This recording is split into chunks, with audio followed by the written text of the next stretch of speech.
Hello, everyone. Welcome back to Silver Tears Tarot and welcome to our Sunday reading. So, we are coming off kind of an intense weekend. With yesterday's reading, felt like it was going in a lot of directions. So, we did an extended that I feel like brought things a little bit closer together. Of course, I'll cover what happened in that. But I'm also going to put the link down there in case you guys want to go back and get the details. We're going to take a look at not only what's happening as the weekend closes up, but also what to expect as we're moving into the next week. And as we move through this week, we're definitely going to start to take a look at what the energy starts to look like for the rest of the year or for the new year. Start to recap a little bit what has happened across the year. And definitely, I want to do that before we get to the end of the year. But for now, let's go ahead and take a look at these last few days and just kind of what is likely to happen. So this is going to be a general reading for this collective, as always. And so if it resonates with you, check out some of the other readings because they're all very much connected. Consider maybe joining as a member. Consider subscribing to the channel. There are a lot of good messages coming out here.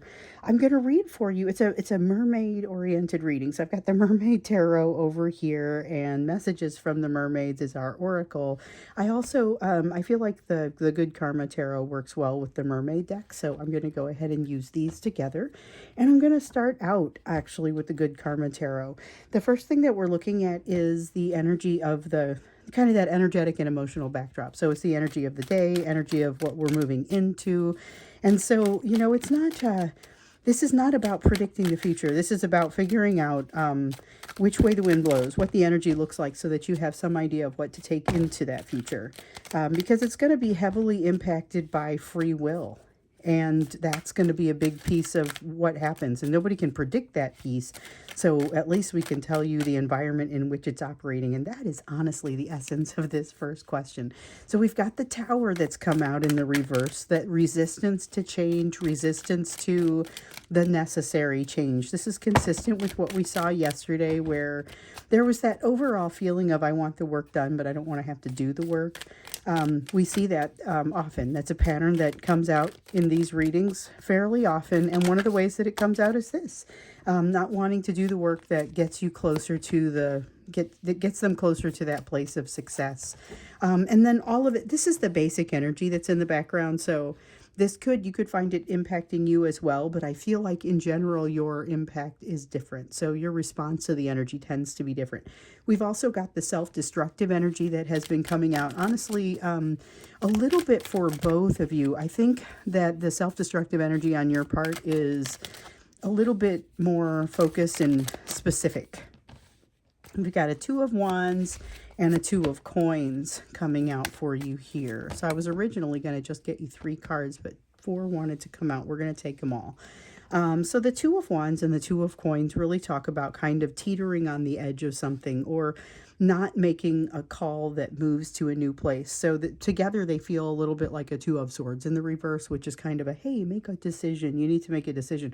With the Two of Wands, it feels like sitting down in the middle of a crossroads, which is something that we've seen from your person before, but this is a little bit more just not having the oomph to move in the direction that they need to go. Like they know they're going to do the right thing, but for some reason they can't make themselves do it yet.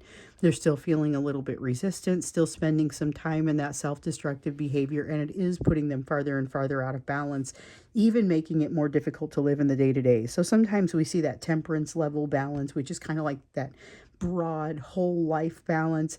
This is the day-to-day. This is keeping it together, holding it together in the day-to-day. And it's becoming more difficult for them to do that because of some of the limitations that they've put on themselves, and some of the issues that have come from that.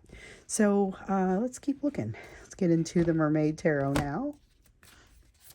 Understand a little bit more context, because this is the context where we'll look at the big picture of the rest of the messages and say, okay, but it's in this context. So we see maybe that they're not willing to move forward with some of what needs to happen, even if it comes out there in the middle section that they have some idea of what needs to happen and some intention of making it real.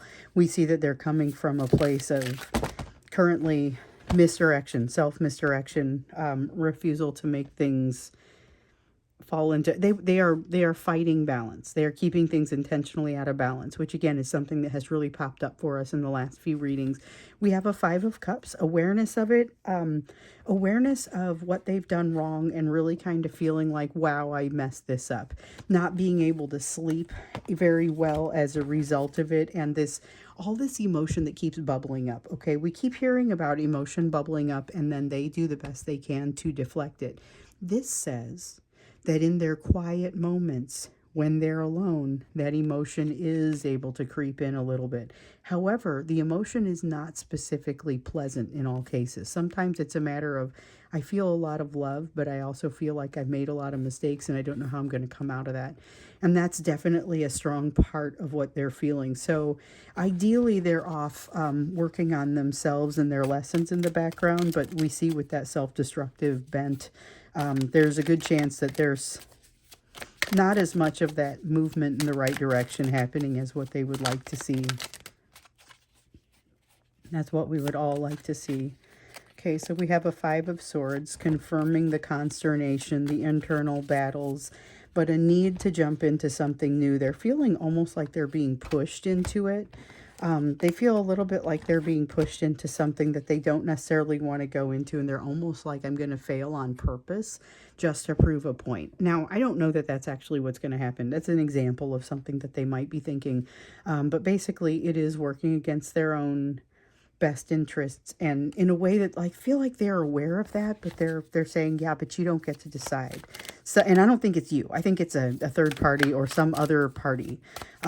We sometimes talk about the third, fourth, fifth parties, and it just feels like there's a need to better assert themselves or have more control over the situation, because this is somebody who really does like to exert control over the situation, and not just that, but also to control the narrative, and they want to make sure that everybody is aware that they're in control of it, even though I think in a lot of cases they want to look charismatic as well. So is this yeah, we've got the Emperor talking about control, as well as the King of Wands, and then so both of these are bearing out what I was just saying. I could have waited for these cards to come out before I said that, but here's why. Oh my, so we've got a lot of court cards kind of wanting to do the talking here. Queen of Cups in the reverse, Queen of Wands in the upright. What I'm really drawn to here is the fiery nature of the Queen of Wands, that not necessarily, it's kind of a shoot first, ask questions later sort of energy, based on the triggering that comes from this Queen of Cups. So the triggering coming from the Queen of Cups, which feels like a newly triggered issue. Not that the issue itself is new, but the triggering is recent, is causing them to lash out in some ways that feel a little bit like they're having a difficult time controlling their impulses. This may not be a great time to have a conversation with them, although it may be a time to learn some real truth. The issue is the way they say it is maybe not how they would mean it. So it's not that they would be telling an untruth so much as maybe putting it out there with a little bit too much oomph and a little bit too much gusto, and possibly making it feel very different than they want you to ultimately feel it. It has everything to do with this triggering. So it's like taking a manic episode and propping it up behind a need to say something touchy. Now, with the King of Wands, remember, they still have that need to define and control that narrative. Same with the Emperor, because it doesn't feel like an especially balanced Emperor. So with that self-destructive element, this is just, I would say, be very careful in this energy around this person. Not that they're out to hurt you. I still get the sense that they're not specifically trying to do something to hurt you. I get that they make some mistakes, but I don't get the sense that they're trying to do things that are disruptive or hurtful to you. In fact, it's just kind of something that we noticed in the over the weekend. I think it was even in the Friday live reading, there's emotion that's kind of been bubbling up, and it's giving them a lot of doubt. It's creating a lot of kind of, I guess, lashing out in different directions, where it's going to be hitting things that they don't have any desire to hurt you, and yet they are. And this definitely came out in the Friday reading, the live reading. They do have some idea of how their activities or how their actions make you feel, but they end up prioritizing their ego. So it's not like they're trying to make you feel bad, but they're able to tolerate that as part of the picture in order to make sure that the rest of them is protected. So that is a pretty significant self-protection sort of element, and yet a self-destruction. So it's like they ought to be protecting themselves from that, but instead they're pointing the finger elsewhere. So let's look to see what else you need to know as we're coming into the rest of this week, because there is I just felt like this was a wild energy as we were coming into the weekend, and it's not really calming down as we move into the week. Yesterday's energy felt like almost confusing, like needing to bring that balance but being an absolute refusal to do it. It's very consistent with what we're seeing in this energy over here, only it was more clashy. Definitely felt like there was a lot of clashing, especially because they feel bad about the fact that the potential to make moves in a good direction is in their hands, and they don't really feel like the pressure of that. They don't want the obligation of knowing that they have control over their situation. It would be much easier to think that they're under something else's control and can kind of point the finger somewhere else when something's not working out for them. So, a lot of self-destruction, a lot of not wanting to handle lessons or not wanting to do what it takes to learn the lessons. Much more willing to let things ride. And yet wanting solutions, wanting things to be fixed for them, but not wanting to have to do the work. Also not wanting to tell anybody about the work. So it's not like they would hand it over to somebody and say, here, take care of this, especially if that required admitting something. So we have a Seven of Wands. Lack of confidence, lack of feeling protected. This is somebody feeling a little bit alone as they come into the week. Eight of Wands, fast-moving energy, things happening more quickly than anticipated, maybe change happening more quickly, change to small things, like change to plans, that sort of thing. Then we have a Knight of Wands. Knight of Wands in the reverse is kind of, that's a desire to control. We see that happening over here with the King of Wands in the reverse. Knight of Wands is not as mature, not as capable, but just as hot-headed, and has that potential. It's very in and out sort of behavior. This is where you get the breadcrumbing. This is where you get the inconsistent behavior. This is where you get somebody that gets out as quickly as they get in, or is just acting out of fear, which with the Seven of Wands, I'm definitely feeling like there's fear, that lack of confidence and lack of feeling supported definitely is associated with some fears and some feeling like they need to watch their back. And with that Eight of Wands, everything kind of comes at them a little bit more quickly than they feel comfortable with. So we have the Lovers card. The important thing for me here is that it's in the upright. I think that's maybe what's different. We've got the Lovers and the Empress. This is energy of recognition of the bond that the two of you have together, recognition of and curiosity about it. Ooh, hold on. We get both of these cards. So we've got recognition of the bond that you have together, curiosity about it. So that's where the Lovers and the Page of Wands comes in. So there's a desire to see kind of, okay, so things have changed a little bit. How do I think about this now? How do I experience this now? Does it feel any different? Do you feel any different? Those types of things. So this is where you might see kind of that probing behavior with them. Now, keep in mind that this is still with the Queen of Wands here and with the Queen of Cups in the reverse. There is still that sense of triggering and maybe coming at you a little bit, potentially the sort of energy that is jagged and creates, I wouldn't say a fight necessarily, but awkward energy where you don't know if they're trying to start a fight. And I don't feel like they are. I feel like it's just kind of the way things are working out. But here with the Lovers, this is that recognition of the bond that causes them potentially to reach out to you and try to make some sense of things. With the Page of Wands, it's like curiosity, but it is specifically hits me as curiosity around how you feel about things now that some time has passed. And whether we're talking about a few days, a few months, few years, whatever, this is something that comes in and out for them. That curiosity about how you feel comes in and out. The Empress, though, is basically what they remember as their baseline, and the King of Cups is unfortunately, how they have tended to approach you. So this has a little bit of that narcissistic element to it.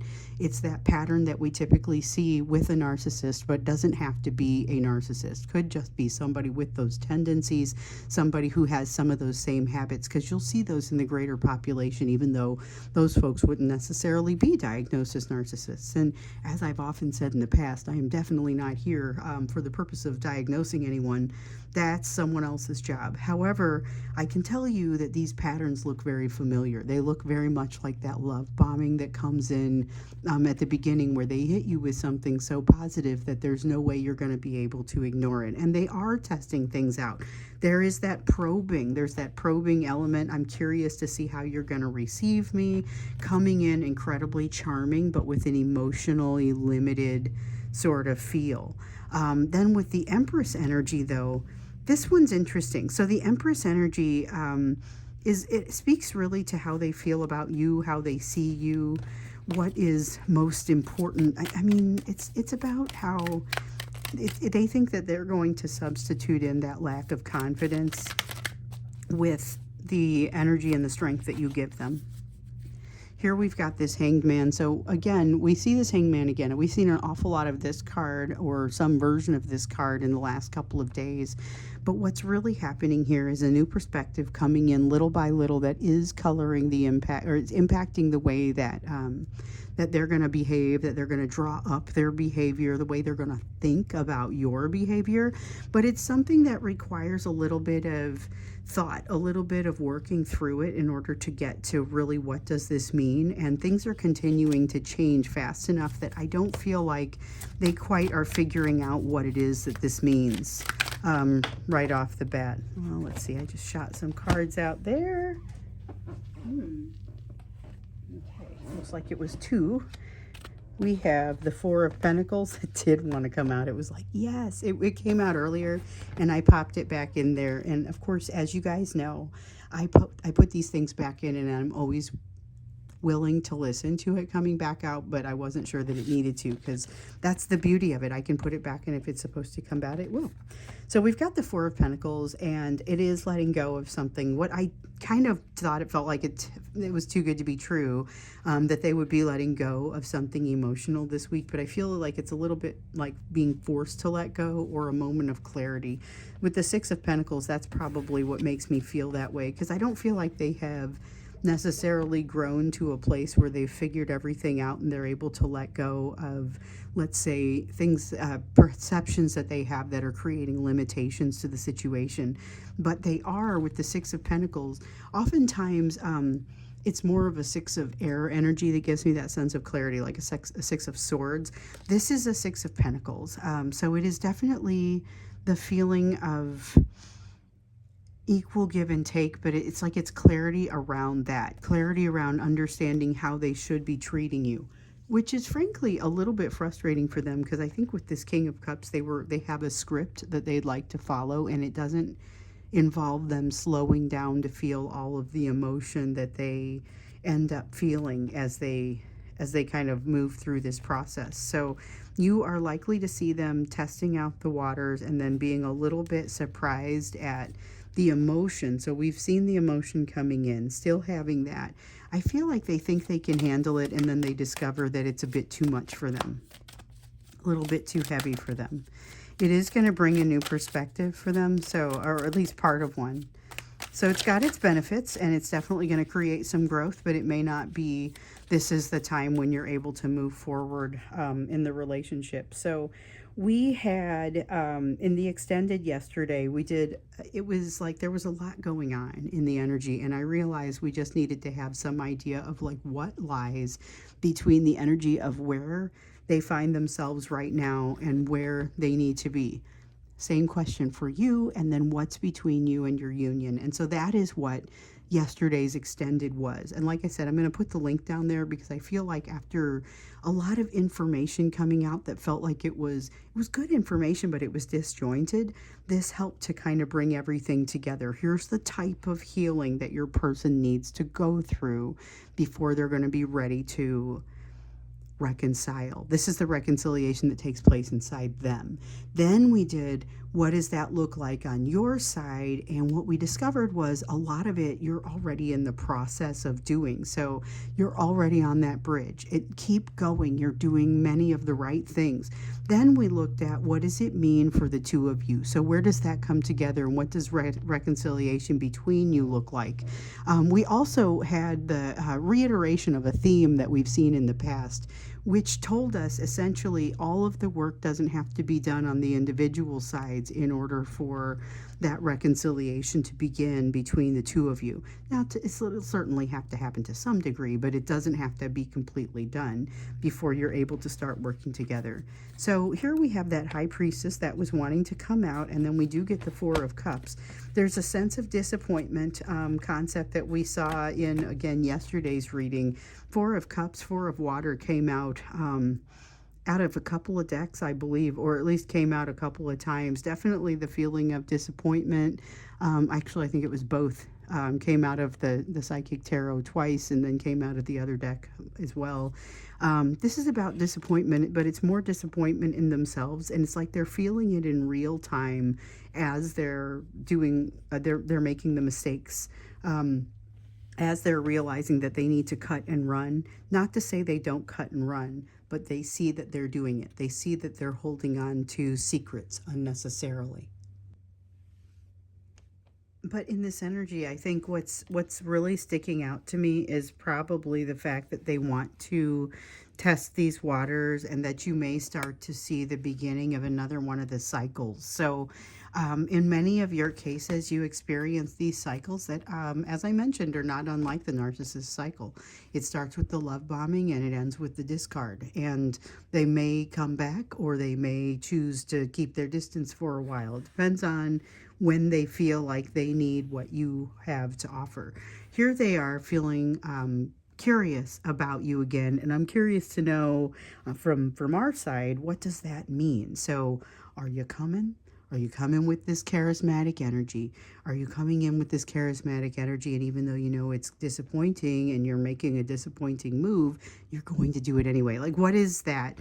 Because that's kind of what it feels like. So when we get into the extended, let's take a closer look, and we'll dig in deeper into what it is that that you can expect from them, and really what's driving it, because I think we see the shell of the activity here, and that is good. Good to know, enough to go by, but I'd like to dig in a little bit deeper. So down below, you're going to see the link to this extended, as well as the link to yesterday's extended, if you want to see what's on the bridge between reconciliation for each of you, and then you as a couple, as a union. So that's what we'll look at when we get into the extendeds. And then, of course, the link to join, if you want to see like live readings and bonus material, is down below that. The Friday live reading was definitely an interesting one, so you don't have to be there for it. I know some people can't make the live times, but you can always come back and take a look at it. And even if you're not going to be there, send me questions that that you want answered in that one. And then if you are able to make it, once I answer those questions, that's where we do the individual questions. So if you're there and you got a question, I'll whip out a coin or a card and answer it, so you don't have to wait till your next reading. So let's look at the you portion of the reading before we go into the extended. So looking at your focus, we have the 10 of coins in the reverse. Change in household, change in your household, change in something here. It's not necessarily bad. This isn't necessarily something going away. Could be something coming in, but watch out, because you still have, and these things could be completely unrelated, you still have something in the background that doesn't, there's somebody that doesn't have your best interests at heart. And this is something that has shown up for you in a couple of the readings. But remember, you also have companionship elbowing its way into the picture a little bit. As I was saying, you may not be thoroughly ready for what's coming with regard to that, because I don't feel like you're totally paying attention to them. But it feels like they break the ice. When they break the ice with what feels like a poorly formed apology, you realize, hold on, this person's been overthinking about me, and I've been over here overthinking about something else. So there's a change in direction that happens, a change in your household, and also recognition that there's more to it. You have multiple places to be focusing your time, just like your person has been. They've been looking at you, the third party, some additional parties like that fourth and fifth that I talk about sometimes, where other people that have created something that they need to respond to within their lives, that isn't usually there, and it's from a person that isn't the usual source. But it looks like maybe you have a little bit of something like that going on as well. Might be feeling, this is a perception, might be feeling a little bit less like you have control of the situation or like you're able to manifest it. Also being pressured to make some sort of decision and not feeling like you have enough information or enough support for that decision. That becomes fairly important. And the thing to remember is evaluate that. Evaluate whether you really have to make the decision that quickly, or if somebody's pressuring you into it for other reasons that are more going to serve them but not necessary for the overall situation.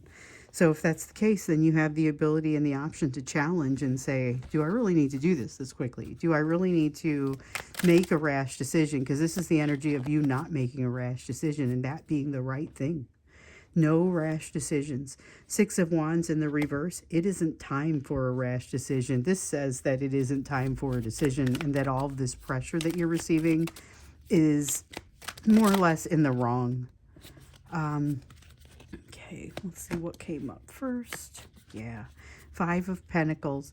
This is where you're going to start to feel the pressure of lessons that you haven't yet learned. And it isn't like a kick in the booty butt saying, hey, you're supposed to have done this by now, at all. It's, you know, that you're peeling these lessons one layer at a time, and it's time to go to the next layer, basically. The Chariot, you have the Chariot in the reverse, twice. Both of them are kind of telling you not to move forward without taking care of something that's very important. So there is something that, there's a certain order to the way things need to be taken care of. Here's the Ten of Pentacles in the upright saying, okay, this focus on Ten of Coins in the reverse, this focus on change in your household is going to be good. And ultimately, regardless of what the change is, it can become good. So that's something for you to consider. And that has to do with anybody that's in the picture. You know that you've got somebody here who doesn't wish you well. You also know you have companionship coming that you might not be able to see yet. That one, we kind of heard about it over the weekend, but it didn't sound like, oh, hey, it's upon you. I mean, it felt like you probably still don't recognize this person yet, but you may well have met them or be meeting them. And they may be witnessing this, what feels like a bit of a quandary over here. So I am going to go to the extended now. Like I said, with the extended, let's understand a little bit more about this cycle. It feels like they're entering that narcissistic cycle, whether they are a narcissist or not. We're getting that behavior. So let's go ahead and see what's likely with that, how deep it looks like it's going to go. It has the potential to go pretty deep. So let's see what happens, and we'll look into that. So thank you so much for being here with me. I will hope to see you there in a couple minutes in the extended. If not, I will see you again in the next reading.